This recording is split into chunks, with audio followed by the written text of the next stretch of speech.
Yo creo que comenzamos, doctores, ¿sí? ¿Ya? Está bien, doctor. Listo. Cualquier situación, cualquier eventualidad, digamos, se corta, no avanza la diapositiva, estoy hablando muy despacio, me interrumpen, no hay ningún problema. ¿Entendido? ¿Sí? Bien. El tema que vamos a llevar el día de hoy trata sobre evisceración. ¿Sí? Entonces, nosotros tenemos que tener muy en cuenta qué es una evisceración. ¿Sí? Como una medida introductoria, podemos decir que, primero, la evisceración constituye una grave complicación, sobre todo las evisceraciones posoperatorias, porque ustedes sabrán que también existen evisceraciones cuando acontecen, digamos, que no son posoperatorias, sino son a consecuencia de algún trauma abdominal abierto penetrante que haya surgido tal vez el paciente, donde en el momento de haberle apuñalado o haber existido tal vez una explosión, ¿ya? O tal vez otro motivo relacionado a esta situación, ha producido una solución de continuidad a nivel de la pared abdominal y eso ha condicionado que las vísceras móviles salgan hacia el exterior. Y en el postoperatorio inmediato, que estas vísceras posterior al acto operatorio salgan hacia el exterior. ¿Sí? Entonces, se puede decir que es más grave esta complicación cuando es postoperatorio. ¿Por qué es grave? Porque generalmente el paciente va a tener que ser reoperado, ¿bien? Eso va a implicar que costos en el tratamiento del paciente, ¿ya? Debido a las reoperaciones, a las complicaciones postoperatorias que puede existir y a la estancia hospitalaria prolongada. Entonces, todas estas situaciones que les había mencionado, hay la posibilidad de que conlleven al paciente a una alta mortalidad. ¿Sí? Ahora, se ha mencionado que las evisceraciones tienen una etiología multifactorial. ¿Ya? Pero para facilitar, digamos, la comprensión de este tema, ¿ya? Vamos a dividir a estas evisceraciones postoperatorias, ¿ya? En dos grupos, las relacionadas con la técnica quirúrgica y las inherentes con el paciente. Vamos a ir desglosando sobre todo este tipo de situaciones. ¿Sí? Otra situación importante es que no solamente el cirujano, en este caso el especialista, se dé cuenta que este paciente esté por cursar una evisceración, ¿no? La obligación también de los médicos generales, ¿ya?, es darse cuenta que este paciente tiene una evisceración o está desarrollando una evisceración o existe la apoyo, ¿ya?, predisponientes, vaya este paciente a tener una evisceración, ¿sí? Entonces, como por ejemplo, operar a un paciente que tiene una anemia, y una anemia importante. Sabemos que en el proceso de cicatrización, ¿no?, interviene justamente el oxígeno y los nutrientes que tienen que llegar al sitio donde se ha producido esa solución de continuidad y producir la cicatrización. Pero si, digamos, el paciente está con anemia, pues posiblemente no va a llegar el oxígeno necesario y los nutrientes necesarios para que se produzca esta cicatrización.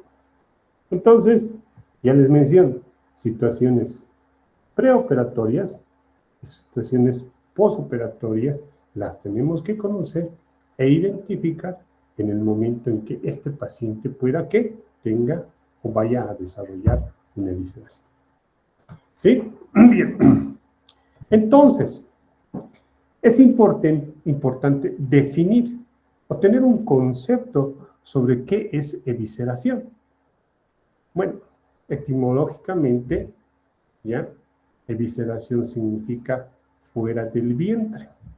¿Entendido? Y entonces hay varias definiciones que van relacionados a esta situación. Algunas la mencionan como una protrusión o salida del contenido abdominal a través de un defecto adquirido de la pared. Ya les había mencionado, un defecto adquirido. Y ya les había dado el ejemplo de un defecto que se ha producido, pero que no ha sido a consecuencia de una laparotomía previa.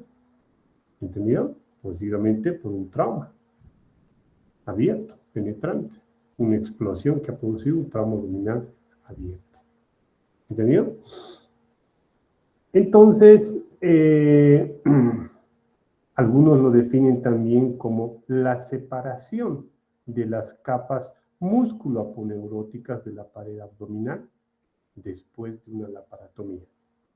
¿Sí? Y dice, en algunas ocasiones, que esta evisceración, ¿ya?, puede ser contenida, ¿ya?, o puede ser no contenida, o en algunas ocasiones puede ser esta evisceración total o puede ser parcial.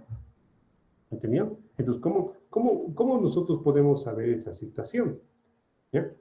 Una evisceración posoperatoria, entonces puede ser total cuando existe una dehiscencia total de todos los planos de la pared abdominal que hayan condicionado entonces que la asa protruya a través de estos y salga al exterior.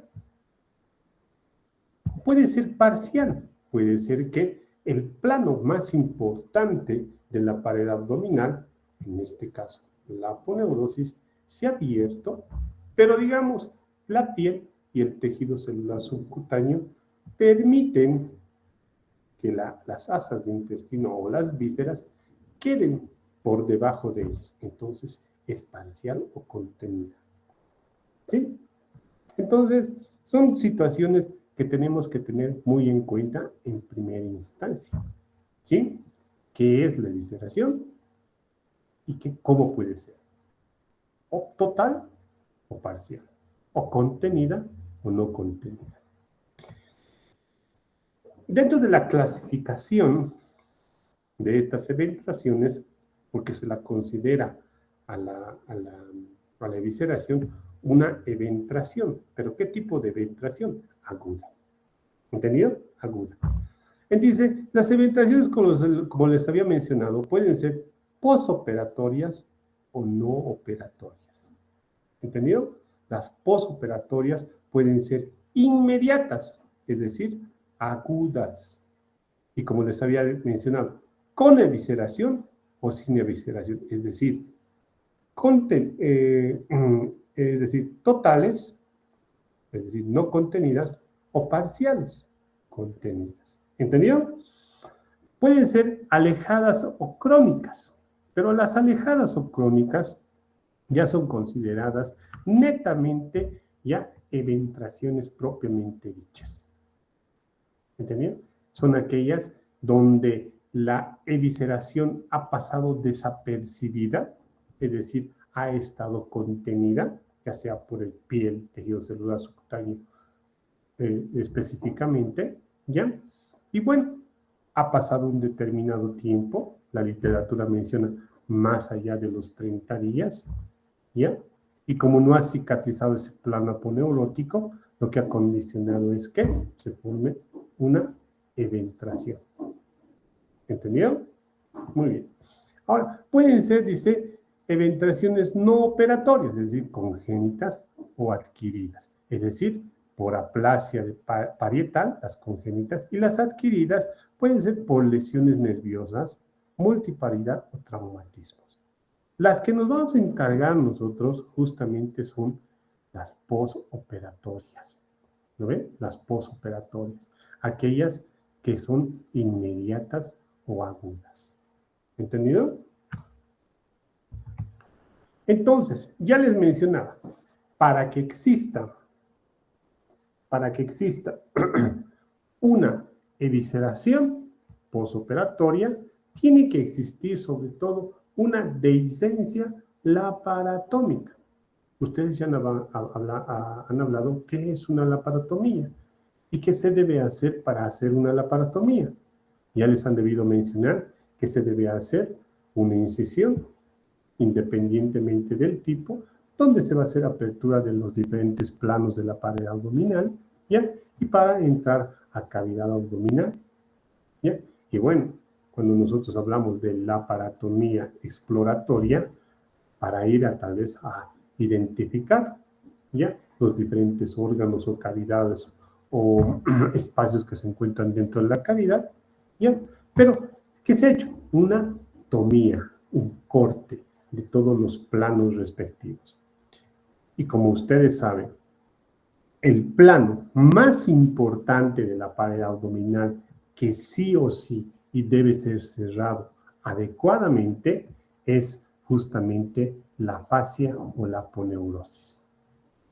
Cuando no se cierra la fascia o la aponeurosis de manera adecuada, con el material adecuado, ¿ya? O con la técnica adecuada, o si el paciente tiene algún factor predisponente, ¿ya? Entonces, esta va a sufrir dehiscencia, separación de ese plano, lo que va a condicionar a una evisceración. Entonces, la dehiscencia es importante también conocerla. ¿En qué consiste? Consiste en la desunión y la separación precoz de los bordes de una herida quirúrgica suturada. Y aquí dice, con exteriorización o sin ella del contenido de la cavidad abdominal. Por ende, si ya hay dehiscencia de todos los planos, es decir, apertura de todos los planos o separación de todos los planos, ¿ya? Puede haber una dehiscencia total, lo cual va a dar lugar a una evisceración no contenida o una evisceración total. ¿Entendido? Pero si la dehiscencia no ha sido de todos los planos respectivos, donde solo queda tal vez la piel y el tejido celular subcutáneo, pero ha habido una dehiscencia del plano aponeurótico, entonces esta evisceración va a protruir, pero no va a salir al exterior. Entonces va a ser una dehiscencia parcial. ¿Entendido? Y entonces va a producir una evisceración también parcial, o decir, una evisceración contenida. ¿Sí? Entonces, qué importante es conocer esta situación, porque también, dependiendo de qué tipo de dehiscencia tenga este paciente, la conducta que se vaya a seguir es vital. Porque en algunas oportunidades, y dependiendo del tipo de dehiscencia o de evisceración contenida o no contenida, ¿ya? El, el,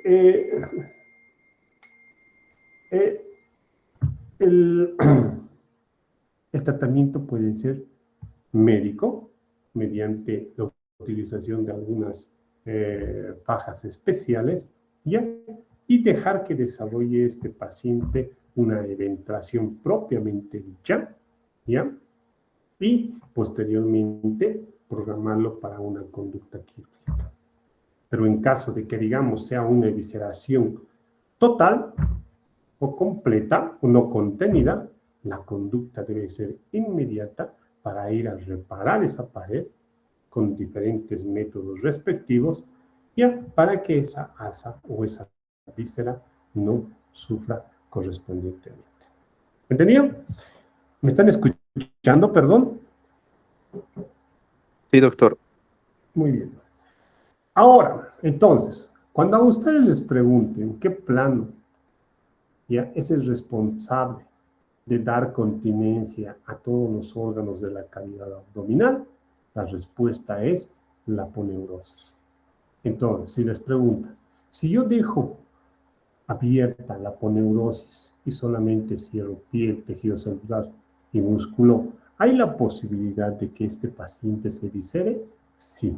¿Por qué? Porque el plano aponeurótico da continencia a todos los órganos de la cavidad abdominal. ¿Entendido? Muy bien.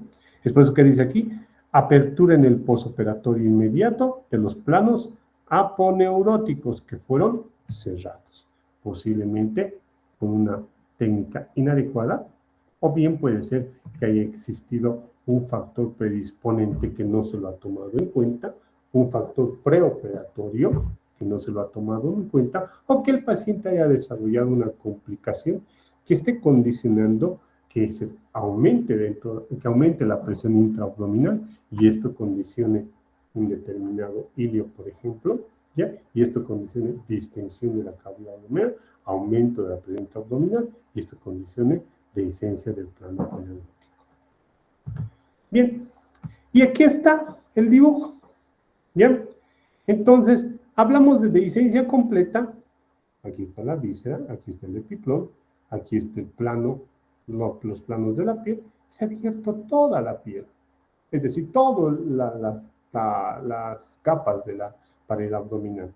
Y esto ha condicionado que el asa se exteriorice y forme una dehiscencia total con una evisceración total. ¿Entendido?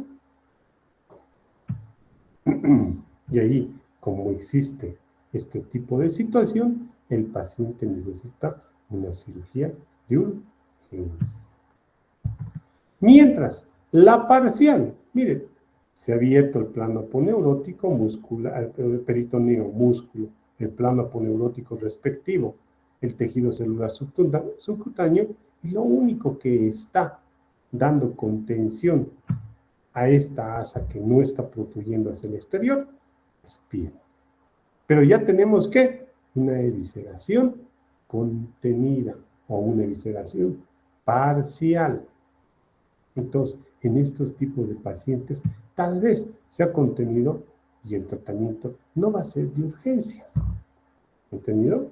Hay la posibilidad de que vaya a una eventuación propiamente dicha o crónica, ¿no ve? Y posteriormente, cuando las condiciones del paciente estén bien restablecidas, podamos y resolvamos este defecto de la pared. Aquí hay otra imagen donde podemos observar lo que les había mencionado, una dehiscencia parcial o incompleta, donde solamente el plano de piel se encuentra suturado. ¿Lo ven? ¿Ya? Pero no así el plano aponeurótico, ¿ya? Ni el plano peritoneal ni muscular. Pero al fondo tenemos ¿qué? Tenemos el asa intestinal. ¿Bien?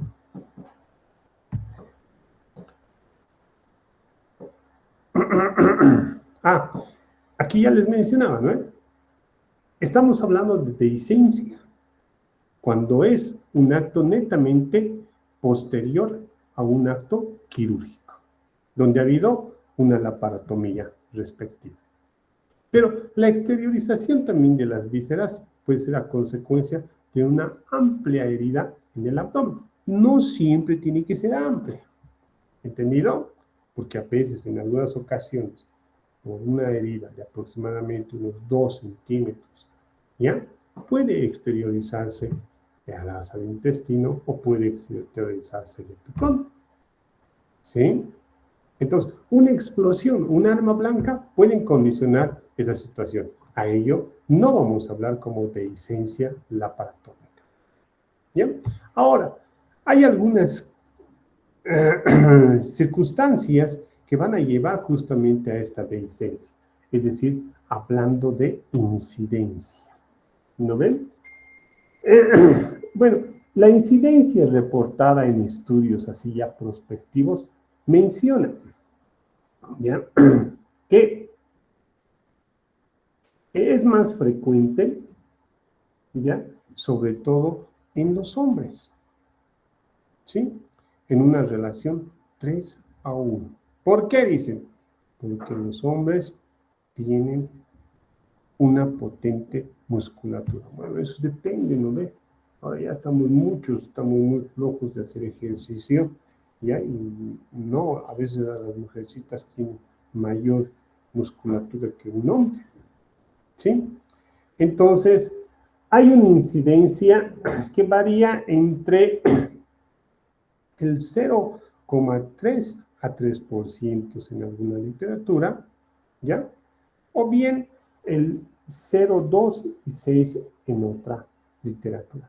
Las tasas de mortalidad posteriores al acto quirúrgico y aquellos pacientes que presentan estas complicaciones, generalmente va del 20 al 45%. ¿Sí?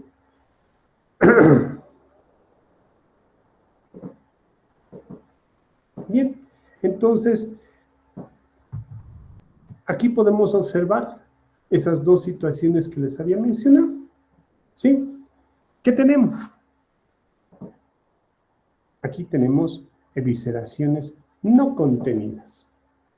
Miren, no está contenida, se ha exteriorizado toda esa asa a través de una pequeña solución de continuidad. ¿Lo ven? ¿Sí?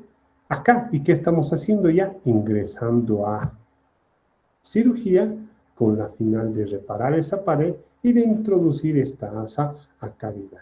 ¿Por qué? Porque esta asa posteriormente se puede dematizar, esa pequeña solución de continuidad puede funcionar posteriormente como un anillo, como una estrangulación del asa, y esa asa se puede necrosar, perforar, y bueno, el paciente va a tener que ser sometido a otro tipo de cirugía. Aquí miren, ¿qué es lo que ha pasado?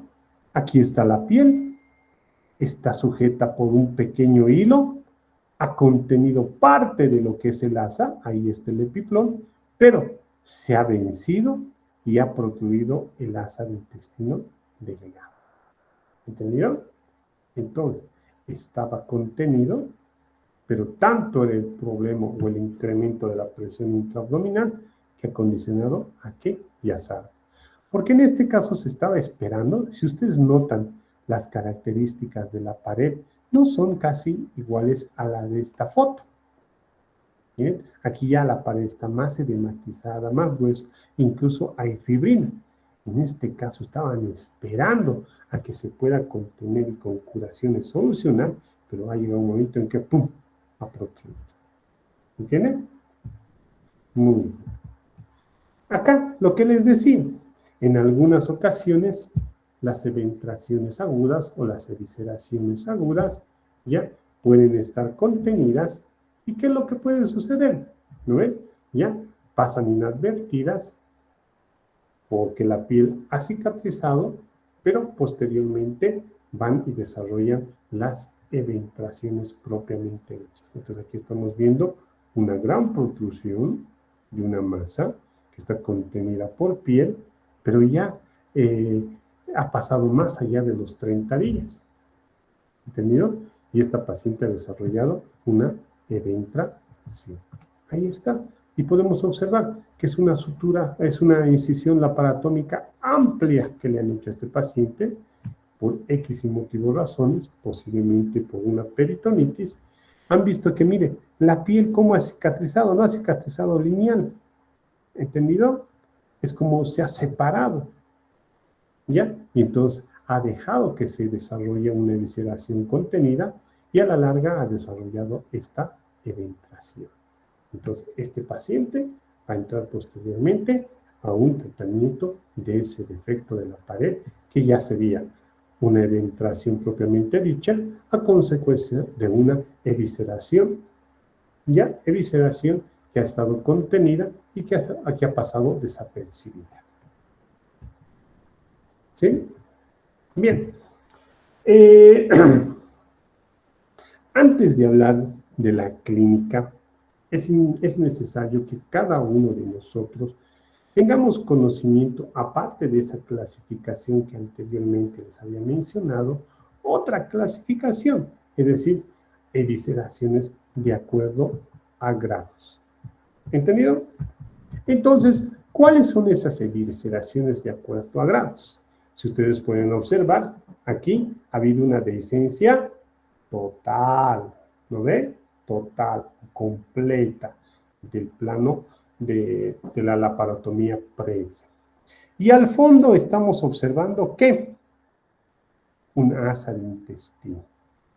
Que esta asa, su borde ya sea antimesentérico o su sedosa o esta asa que es móvil, no está saliendo hacia el exterior, está contenida. Entonces, a esa la llamamos evisceración grado 1. ¿Entendido? En aquellos casos donde ha habido una dehiscencia total, o bien se ha comprometido todos los planos, ¿ya? Y posteriormente ha habido la dehiscencia, pero el asa no sobrepasa la piel, el borde antimesentérico del asa exteriorizada, ¿ya? A ese vamos a llamar evisceración grado 2.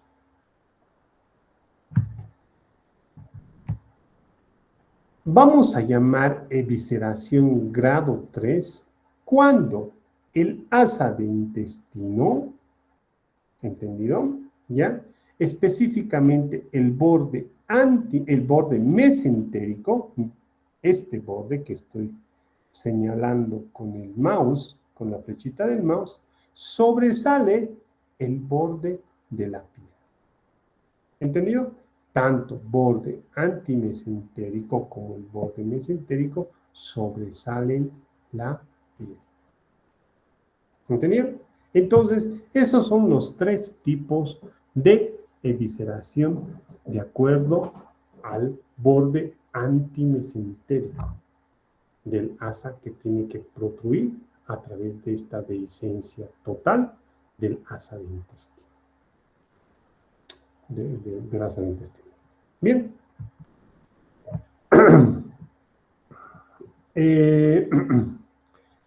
Ahora, para que suscite esta situación, es menester conocer ya que existen factores predisponentes y factores desencadenantes para que vaya o exista una evisceración. En cuanto a la etiología de la evisceración como complicación quirúrgica, se presenta como consecuencia de la suma de varios factores, ya lo hemos mencionado, es multifactorial, ¿ya? Y hemos dicho, con fines didácticos lo vamos a dividir en 2 causas. Factores relacionados a la técnica quirúrgica y factores inherentes al paciente o factores de riesgo. Acá vamos a dividirla, factores relacionados con el enfermo, factores relacionados con el acto quirúrgico, factores relacionados con la enfermedad. ¿Entendido? Enfermedad y enfermo son factores netamente relacionados o son inherentes al paciente. Y los relacionados al acto quirúrgico están relacionados con la técnica que se ha utilizado para hacer el cierre de esa laparotomía. ¿Entendido? Ahora, hay un factor predisponente, pero al mismo tiempo tiene que existir un factor desencadenante. ¿Entendido? ¿Y cuál será ese factor desencadenante? Toda situación que produzca aumento de la presión intraabdominal. ¿Sí? Por ejemplo, oye, yo tengo un paciente que ha sido operado, ha tenido una laparotomía, se ha procedido a hacer el cierre de la aponeurosis, pero, oye, no se está utilizando factores de contención, tal vez una faja, y este paciente desarrolla una neumonía y está con tos frecuente. Al toser, ¿qué se produce? Un incremento de la presión intraabdominal, ¿ya? Es un factor desencadenante y tiene un factor predisponente, una enfermedad. ¿Cuál es? La neumonía, ¿sí? Propio del enfermo. Entonces, ¿qué va a condicionar? Que esas tos produzcan una herida, chin, chin, chin, de dehiscencia. Entonces, este paciente, si no se trata, no se hacen medidas de contención, hay gran posibilidad de que haga evisceración. Entonces, siempre un factor predisponente y un factor desencadenante. ¿Cuáles son los factores predisponentes? Relacionados con el enfermo. ¿Entendido? ¿Cuáles son esos factores que están en relación al enfermo? Vamos a hablar específicamente de la edad, relacionados al enfermo. ¿Entendido? Entonces, dice, todo individuo, sobre todo varón, ¿sí? Y con una edad mayor a los 60 años, tiene gran posibilidad de hacer evisceración. Aquellos pacientes que presenten hipoproteinemia, específicamente cuando su albúmina esté por debajo de 3,5. Aquellos pacientes con déficit de vitaminas, por ejemplo, la vitamina C. Aquellos individuos que tengan neoplasias malignas. Pacientes que hayan sufrido hipovolemia, anemia. Pacientes obesos. Pacientes con una enfermedad crónica, como por ejemplo la diabetes. Pacientes con alergias o alteraciones de su inmunidad. O pacientes, por ejemplo, con artritis reumatoidea, que utilizan mucho corticoide. O pacientes que hayan sido sometidos a radiación. Entonces, existen varios elementos que están relacionados a esta situación. Factores predisponentes relacionados con el acto quirúrgico. ¿Cuáles son esos factores relacionados con el acto quirúrgico? ¿Ya? Por ejemplo, tipo de anestesia que se vaya a utilizar. ¿Entendido? Sobre todo si durante la anestesia estos no dan una relajación adecuada al paciente. Es decir, esa musculatura está tan tensa que uno tiene que hacer mayor tensión para cerrar ese plano aponeurótico y por ende se produce desgarros y destrucción de la aponeurosis, por lo que produce evisceración. Y las incisiones. No es lo mismo una incisión mediana que una paramediana, que una oblicua o que una transversa. Ya hablaremos en su momento cuáles son las que producen mayor riesgo de evisceración. La táctica o la técnica quirúrgica, pues no es cerrar el plano aponeurótico como sea. Se tiene que tener mucho cuidado con una relación que nosotros manejamos, tamaño del hilo que se vaya a utilizar, de acuerdo al tamaño de incisión que se tiene. ¿Entendido? ¿Ya? También nos han enseñado cómo cerrar, qué espacio tiene que estar del borde de la herida al punto que se va a realizar y entre punto y punto. ¿Entendido? Entonces, todas esas situaciones pueden estar relacionadas con el acto quirúrgico. El avenamiento, ustedes dirán, ¿qué es avenamiento? El avenamiento no es nada más de una manera muy sencilla de explicar, es introducir un drenaje a la cavidad, exteriorizarlo a través de la pared, ¿ya? Para eso, posiblemente drenar algún líquido que se encuentre en cavidad. Entonces, ¿qué se está haciendo al hacer ese avenamiento? Un orificio, ¿lo ve? En la aponeurosis, que digamos, si es muy amplio, puede dar lugar posteriormente a una evisceración o en el momento de retirar el drenaje, exteriorizar ese elemento. El material de sutura que se vaya a utilizar. No es lo mismo utilizar un material reabsorbible que un material que no se vaya a reabsorber. ¿Entendido? O que utilicemos un material que se vaya a reabsorber lo más antes posible, ¿ya? Con un tiempo corto de reabsorción y desaparece, que con un material que se reabsorbe un tiempo largo que nos permita que cicatrice de manera adecuada nuestra herida. ¿Sí? Tenemos relacionados con la enfermedad, infecciones. Como ustedes, no es lo mismo cerrar una herida operatoria de un paciente que ha sufrido una peritonitis, ¿ya? Porque hay bastante pus en cavidad, de un paciente que, bueno, era una cirugía limpia. ¿Sí? Bien. El factor desencadenante, habíamos mencionado, aumento de la presión intraabdominal. ¿Entendido? Entonces, ¿qué cosas nos pueden aumentar la presión intraabdominal? ¿Qué tal un paciente con ascitis? ¿Entendido? Un paciente que durante el postoperatorio, por X motivo, digamos, ha sido operado de una, no sé, una reacción intestinal, ¿entendido? Y desarrolla hipoproteinemia. Y la hipoproteinemia hace que el líquido se quede dentro de la cavidad abdominal, desarrolla ascitis, ¿entendido? Por hipoproteinemia. Y eso puede condicionar aumento de la presión intraabdominal y eso puede producir que la herida húmeda no cicatrice y aumente la presión intraabdominal y eso produce una dehiscencia. O bien, ese mismo paciente que ha sido vamos a poner una anastomosis, digamos, del intestino, ¿ya? Ha habido fuga del contenido. ¿Y qué es lo que va a producir?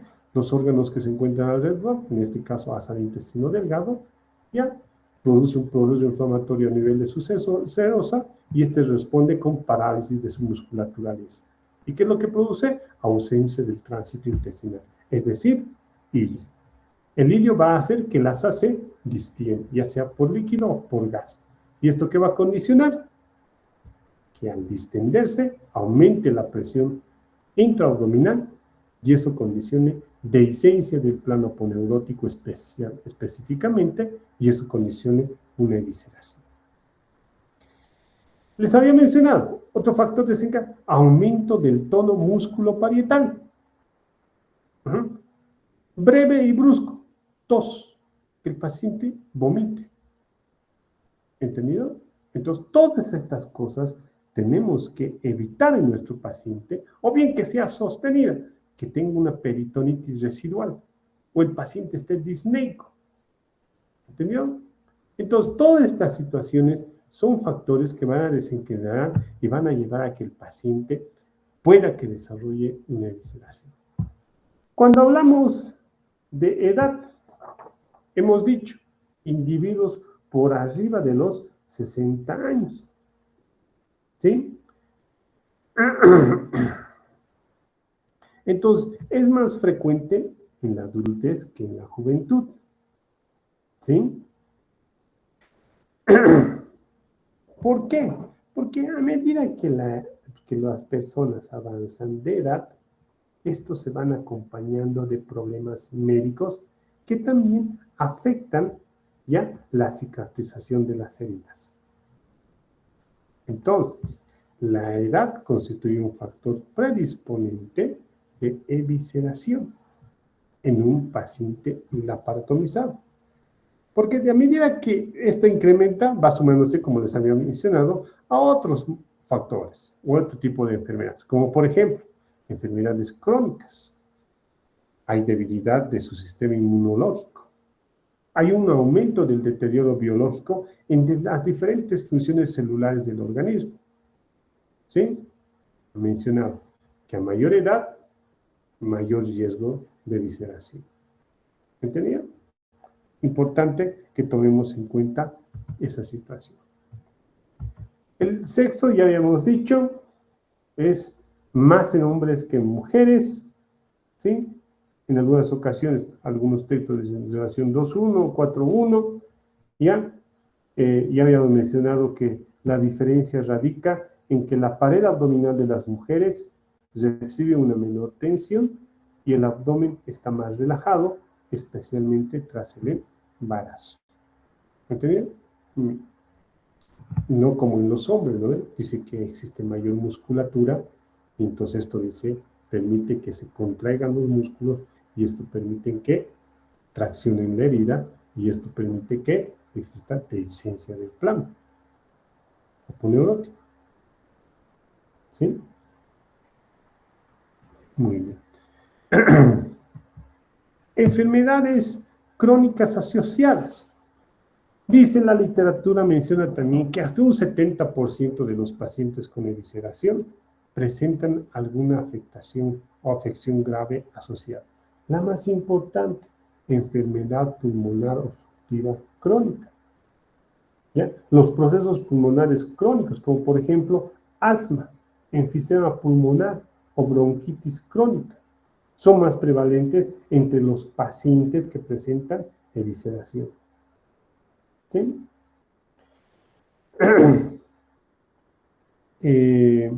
También se ha mencionado la diabetes, el cáncer, procesos infecciosas, alteraciones del estado nutricional, como por ejemplo la obesidad, los dos extremos, la delgadez, estados carenciales, entre otros. Ahora, ¿por qué la diabetes? Dice, la diabetes afecta porque hay a consecuencia de un retraso en la actividad fagocitaria. ¿Ya? Hay un retraso que favorece ¿qué? El desarrollo bacteriano. Disminuye la síntesis de colágeno y por ende anula la cicatrización. ¿Entendido? Entonces, todos esos datos es importante tomarlos en cuenta. ¿Sí? Aquellos individuos que reciben medicación, todos los pacientes con enfermedades del colágeno, pacientes con problemas de artritis, pacientes con problemas de lupus, ¿ya? Entonces, que utilizan mucho corticoide. Entonces, el corticoide al mismo tiempo retrasa el proceso de cicatrización. ¿Entendido?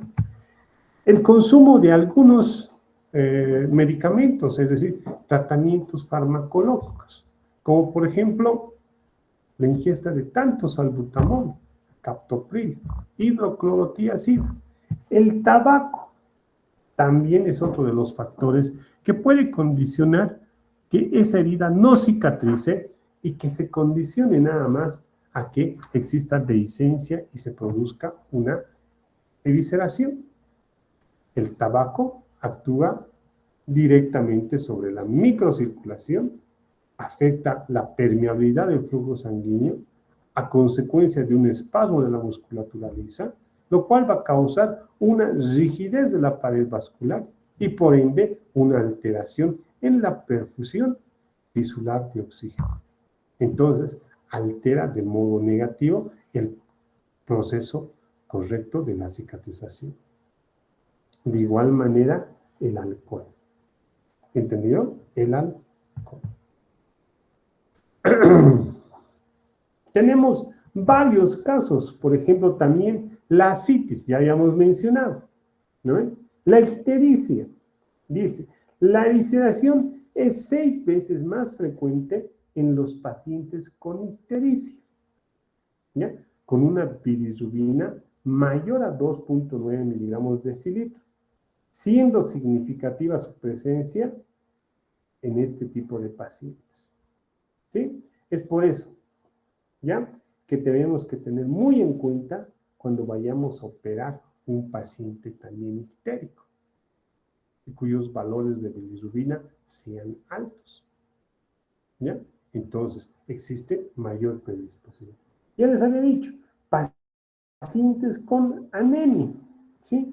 Van a dar lugar a que también produzcan este tipo de situación. ¿Ya? Bueno, hablamos de aquellos individuos que tengan cirugías previas, ¿sí? No olvidar, es importante también tener en cuenta, ¿ya? Que cuando nosotros tengamos pacientes que vayamos a operar y que usan corticoides, es preferible, ¿ya? Antes de la cirugía, retirarlos y después de la cirugía, un determinado tiempo, retirarlos, con la finalidad de que esto no perjudique el proceso de cicatrización. ¿Entendieron? Hemos dicho, ahora, otro de los factores, cirugías previas. Aquel individuo que haya sido sometido a una cirugía y que tenía antecedentes de cirugías previas, gran posibilidad de que haga evisceración, si no se toman los recaudos previos de este paciente. ¿Sí? Entonces, existen varios factores determinantes que pueden influir en su aparición. Como por ejemplo, si durante el acto quirúrgico me dan una deficiencia técnica anestésica de relajación durante el cierre, ¿ya? Aquellos casos donde tengo este paciente y hago una técnica inadecuada al hacer mis nudos. Estoy haciendo un nudo demasiado apretado, de tal manera que estoy produciendo una isquemia del tejido. O bien, abarco demasiada cantidad de tejido en los bordes con los puntos. O bien, suturas muy frecuentes, muy continuas, muy apretadas. O en algunas ocasiones, no sigo la técnica adecuada y hago un cierre apresurado y con puntos desiguales en la línea de sutura, lo cual produce necrosis. En algunas ocasiones, uso excesivo del electrocauterio, lo cual va a producir quemaduras extensas, lo cual me va a dar lugar a este tipo de situación.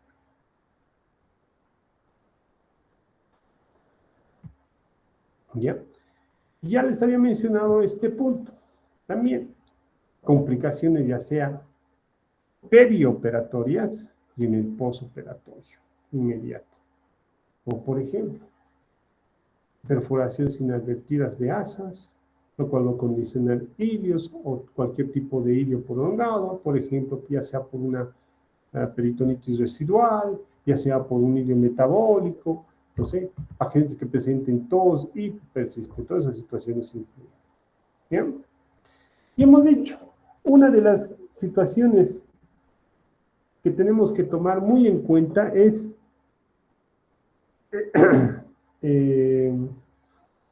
ya el tipo de incisión que se vaya a realizar y el tipo de enfermedad que se esté tratando en nuestro paciente. ¿Sí? En cuanto al tipo de incisión, ¿ya? Mencionan que las incisiones medianas, es decir, medianas, ya sean supra o infraumbilicales, ¿sí? Son más factibles a que desarrollen evisceración, ¿sí? Evisceración, que las incisiones transversas. ¿Entendido? Entonces, aquellos pacientes que tengan una incisión mediana, gran probabilidad de que hagan evisceración si no se toman los recaudos respectivos. ¿Sí? Ahora, las incisiones que se realizan en la región supraumbilical, es decir, en el hemiabdomen superior, son también mayormente más frecuentes a que desarrollen evisceraciones. ¿Entendido? Entonces, otra de las situaciones que es importante tomarlas en cuenta, ¿ya? El tamaño de la incisión, ¿sí? El tamaño de la incisión. Son importantes, mencionan las incisiones amplias, mayor riesgo a que desarrollen evisceración. ¿Sí? Mayor riesgo de que se desarrollen evisceración. Muy bien. Ya les había mencionado este tipo de situaciones. Bien.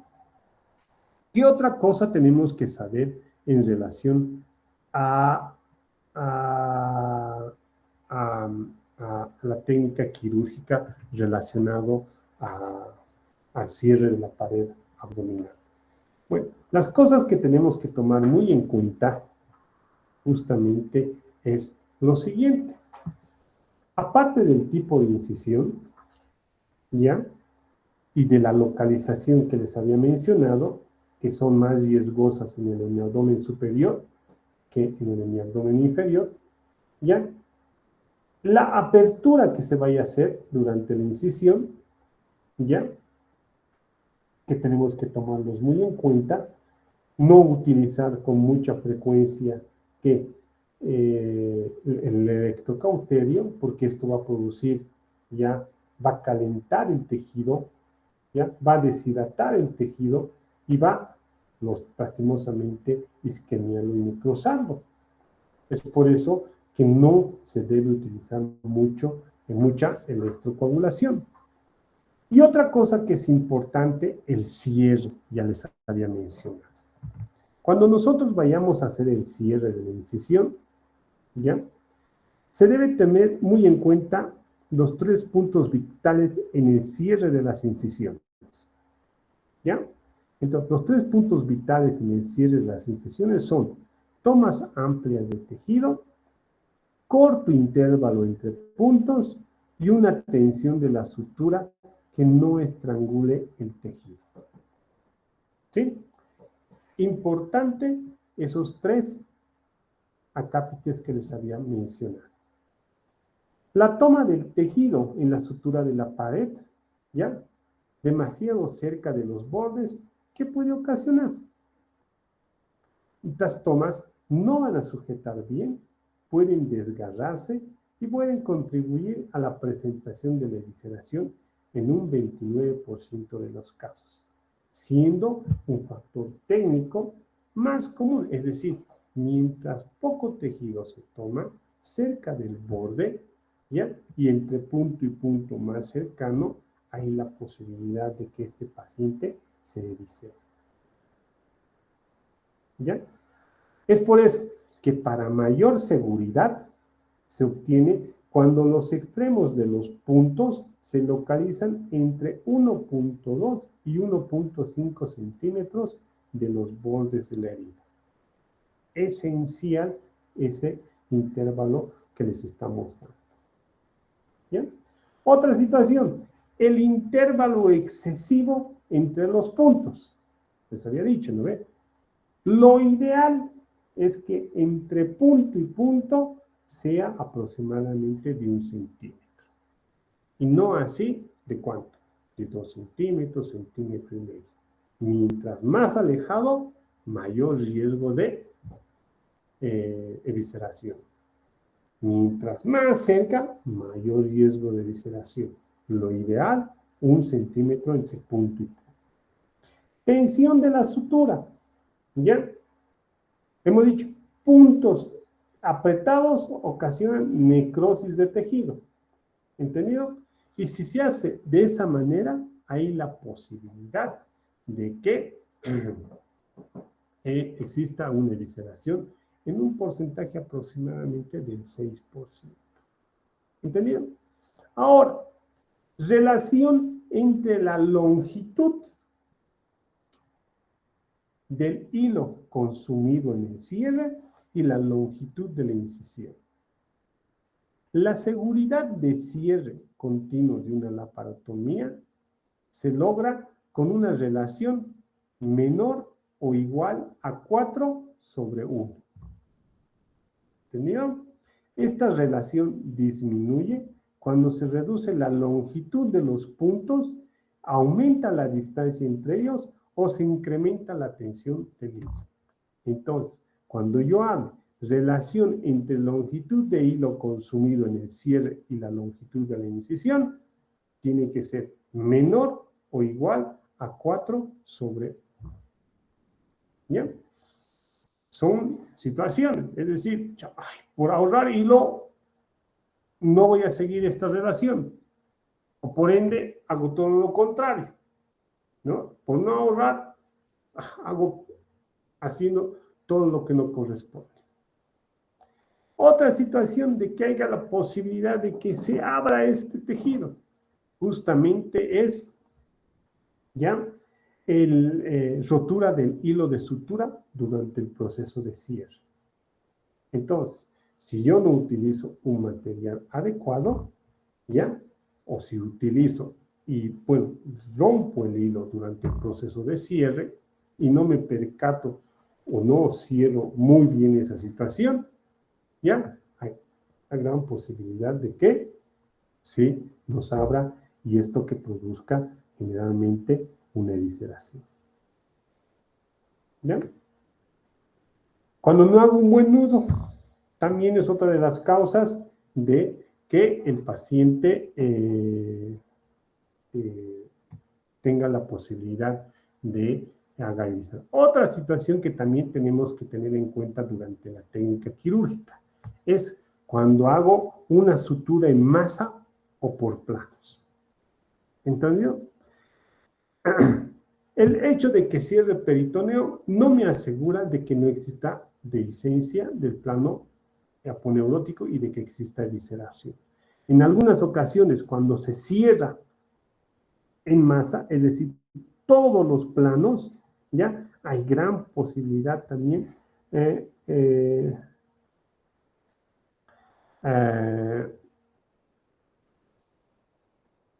posibilidad de que,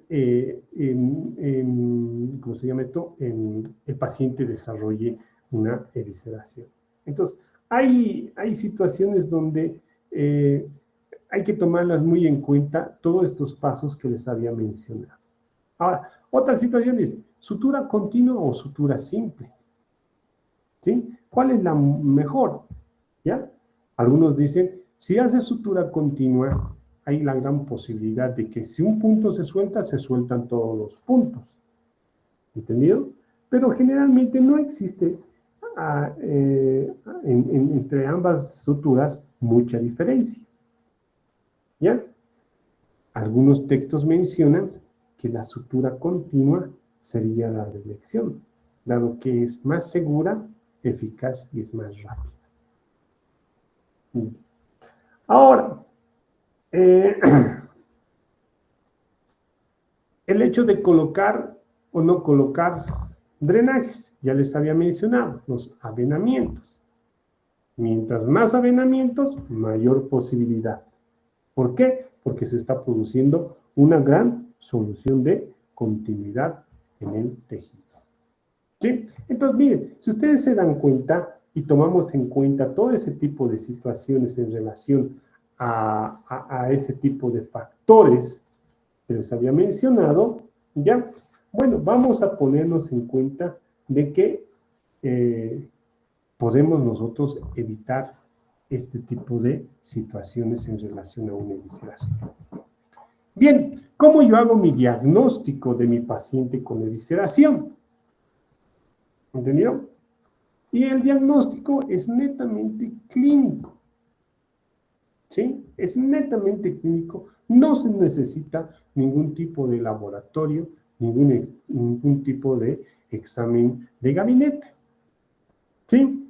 El hecho de observar a nuestro paciente ya nos va a decir si este paciente está o no está eviscerado. Generalmente, ¿ya? Algunos textos mencionan que la aparición puede ser entre el cuarto, quinto o séptimo día del postoperatorio. ¿Entendieron? ¿Sí? Tenemos ese margen. ¿Sí? Entonces, en la exploración física, ¿qué vamos a apreciar? En el caso de una buena cicatrización de la herida, generalmente existe un reborde o lomo subcutáneo. ¿Ya? El hecho de no palparlo es un dato de sospecha de posible evisceración. En este caso se puede palpar más bien de ese lomo, de ese reborde que tiene que existir, una depresión por debajo del plano cutáneo. ¿Entendieron?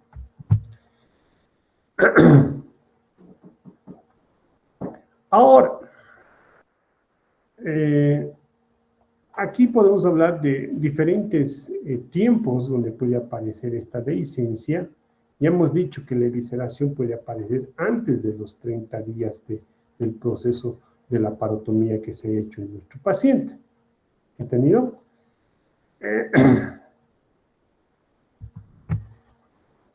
Ahora,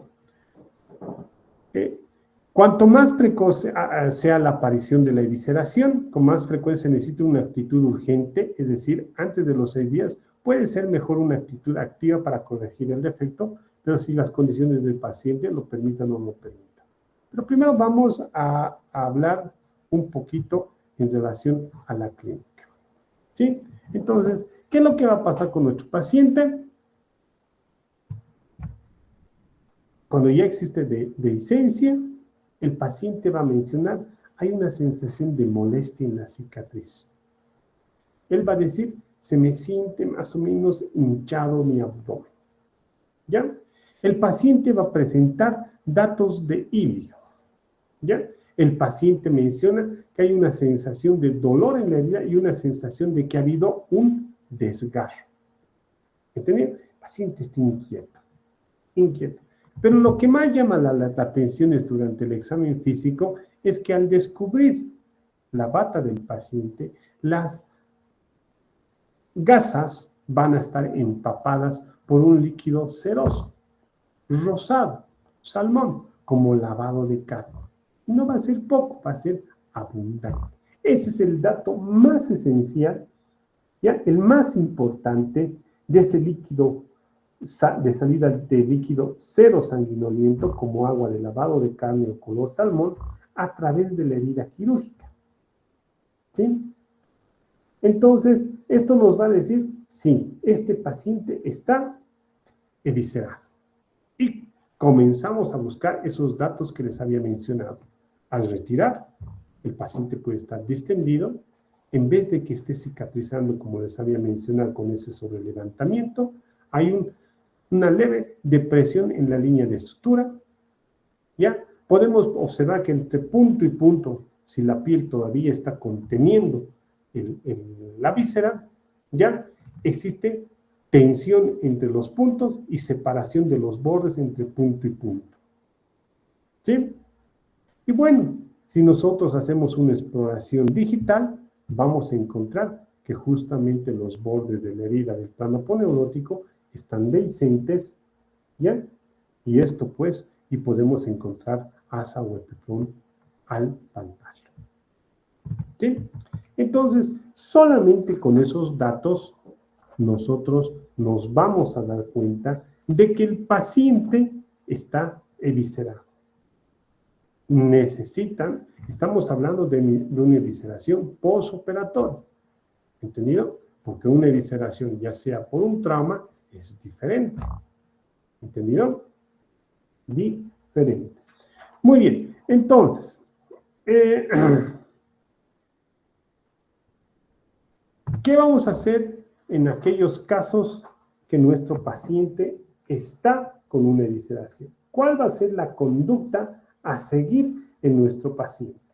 ¿Sí?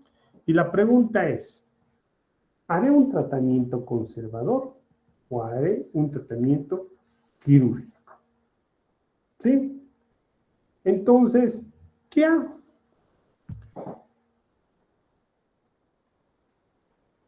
Si es una dehiscencia parcial o una ventración aguda cubierta o contenida, ¿ya? En estos casos, el paciente, si no está muy deteriorado, la actitud es conservadora. Y pues podemos hacer una intervención parietal con intención de repartir, puede ser tal vez mortal en estos pacientes que tal vez estén deteriorados. Entonces, en esos casos hay necesidad de utilizar sobre todo una simple contención abdominal. ¿Mediante qué? Fajas específicas. Antes se utilizaba esta faja, que es la faja de Montgomery, que bueno, en nuestro servicio utilizamos generalmente con esas fajas de tucuyo o esas fajas elásticas que nos sirven para contener. Estamos hablando de una evisceración contenida con una dehiscencia parcial, donde posiblemente la piel está sosteniendo y está evitando que se exteriorice las vísceras.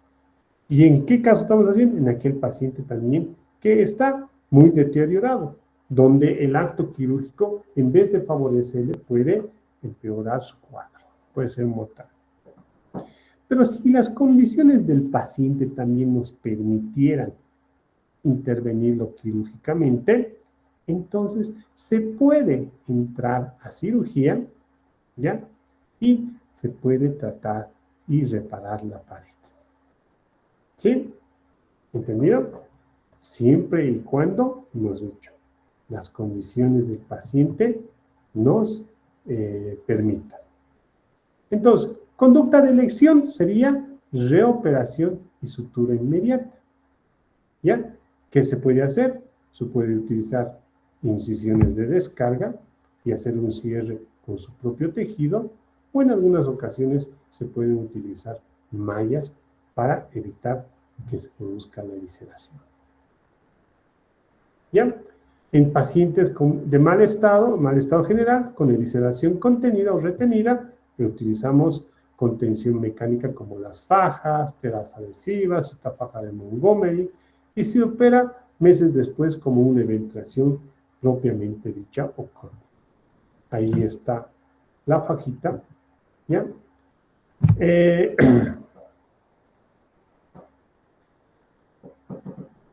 Y ya les vuelvo a decir, en aquellos casos donde, digamos, existe una evisceración total, ¿ya? Bueno, en estos pacientes, independientemente de la situación del paciente, ya sea buena o mala, ¿ya? Necesitamos entrar a reparar ese plano dehiscente, ¿sí? Ya sea con sutura continua, ¿ya? Sutura separada, utilizando mallas, ¿entendido? O haciendo también incisiones de descarga, o en algunas ocasiones, ¿ya? Debido a que las asas no pueden volver a la cavidad, ¿entendido? Vamos a tener que utilizar, ¿qué? Las famosas bolsas de Bogotá. Entonces, miren, si está totalmente así, eviscerado, entonces, esto no se va a poder reintroducir, o si se reintroduce y cerramos los dos bordes de la herida dehiscente, ¿qué es lo que va a suceder? Va a aumentar la presión intraabdominal y hay la posibilidad de que este paciente ya sufra un síndrome compartimental y haga problemas también respiratorios y puede irnos voy a tener una alta tasa de mortalidad. Entonces, en ellos, ¿qué se hace? Se cierra con una bolsa de Bogotá. Se introduce, pero los bordes de la herida se cierran con esta bolsa, ¿ya? Y en algunas ocasiones se hacen hasta ostomías, ¿ya? Y avenamientos, ¿sí? Pero aquí estamos observando que no se puede aproximar los dos bordes de la herida dehiscente y estamos utilizando una bolsa. ¿Cuál es la finalidad? Contener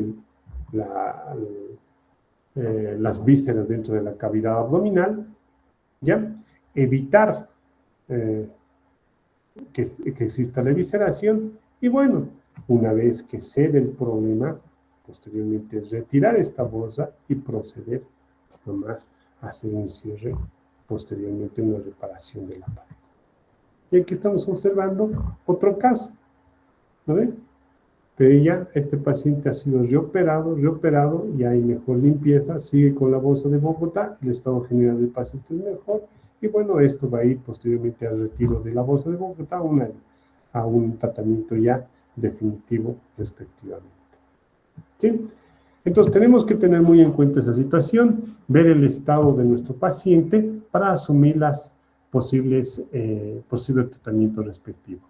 También clasificarlo, si es una evisceración contenida o no contenida, si es una dehiscencia total o parcial, y el estado hemodinámico de mi paciente es o no es adecuado. Generalmente, en una evisceración que es no contenida y es una dehiscencia total y las asas se están viendo, bueno, y su estado hemodinámico, ya sea bueno o malo, debería entrar al acto quirúrgico a repararse. En aquellos casos donde no se pueda introducir el contenido a la cavidad abdominal, se utilizan estas famosas bolsas de Bogotá. ¿Bien? Muy bien. ¿Qué complicaciones puede llevarnos que este paciente tenga evisceraciones? Infecciones, hilios mecánicos, estrangulamiento del asa intestinal, puede haber hemorragia. Estos pacientes pueden hacer fístulas, en algunas ocasiones de difícil manejo. Y bueno, la presencia de hilio es bastante común en estos pacientes, generalmente de tipo paralítico, ¿ya? O en algunas ocasiones paralítico por peritonitis, mecánico por la peritonitis plástico, por estrangulación de algún ojal que se haya abierto entre punto y punto. Entonces, estas situaciones nos pueden llevar a que nuestro paciente tenga una alta tasa de mortalidad. ¿Sí? Entonces, bien muchachos, espero que se haya entendido la teórica. Ahí termina. Y bueno, si tienen alguna pregunta, estoy apto para escucharles. Hola.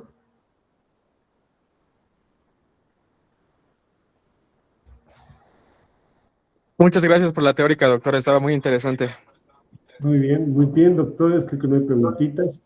Ya hemos terminado y bueno, saben dónde me encuentro, cualquier situación también vamos a estar detallando. ¿Sí? Bien, nos estamos viendo para la próxima teórica. La próxima teórica va a ser netamente en el aula. ¿Listo? ¿Ya? Eso sería todo, doctores. Buenas noches. Buenas noches, doctor. Hasta luego, doctor. Muchas Gracias, gracias. doctora. Buenas noches, doctor. Buenas noches, doctor. Muy bien.